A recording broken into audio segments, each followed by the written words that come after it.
Hey, what's up? I'm Inyas Alea from ToleratedCinematics.com. Today I will be talking about how to improve your photography game with your smartphone.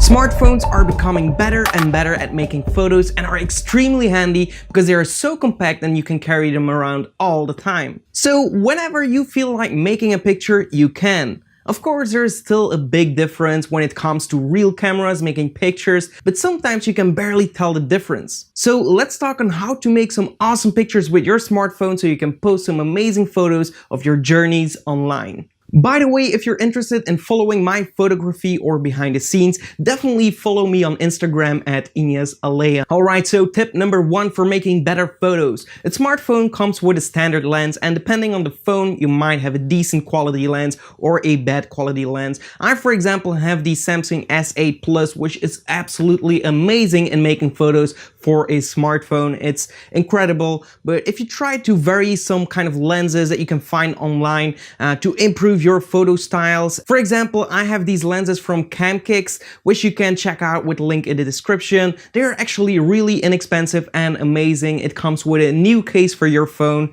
where you can mount your lenses too. They have a lot of variation when it comes to smartphone cases for different phones. The lenses allow you to zoom in to get a different type of view without the quality loss of a digital zoom, which is really cool. For example, the biggest difference is this zoom lens, which looks absolutely badass if you ask me. It allows me to zoom in at an extreme amount like you can see in the examples right now. Of course, the edges get distorted a little bit, but I kind of like the style, so it doesn't really bother me that much. Then I have this wider lens, which widens my field of view, and this fisheye lens, which is really popular for sports like skateboard videos. It gives that close-by feel, which is cool, depending on the style you want to go for.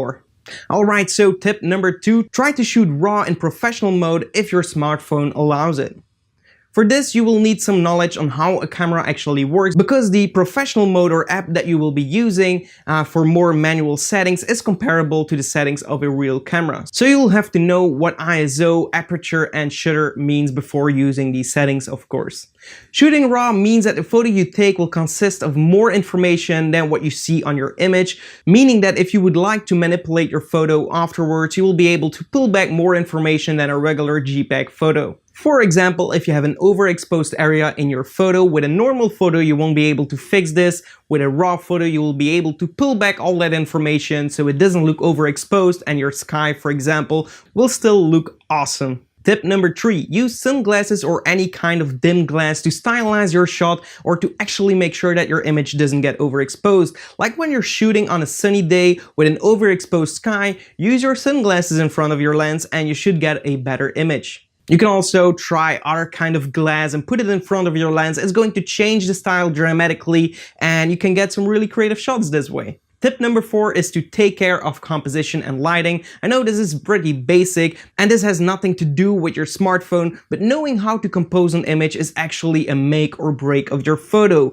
If it's an amazing composition with great lighting, it could actually look like a professional photo made with a camera. So try to shoot on sunsets, sunrises. These are the absolute most important times of the day. So learn all about composition and lighting. Make sure you don't make your photos in a dark situation, because smartphones can't handle the dark that well. Try to stand close to a window when photographing inside so you are well lit. If you happen to shoot on the street in the evening, for example, try to find a street light and use that as a source of light to light your subject. And these small things are all going to brighten up your images and it's going to make it look a lot more professional. Tip number 5 is to use an app to edit your photos afterwards. All the professional photographers edit their photos. I prefer to use Lightroom, which allows you to make your photos really stunning, especially if you're editing them from RAW photos.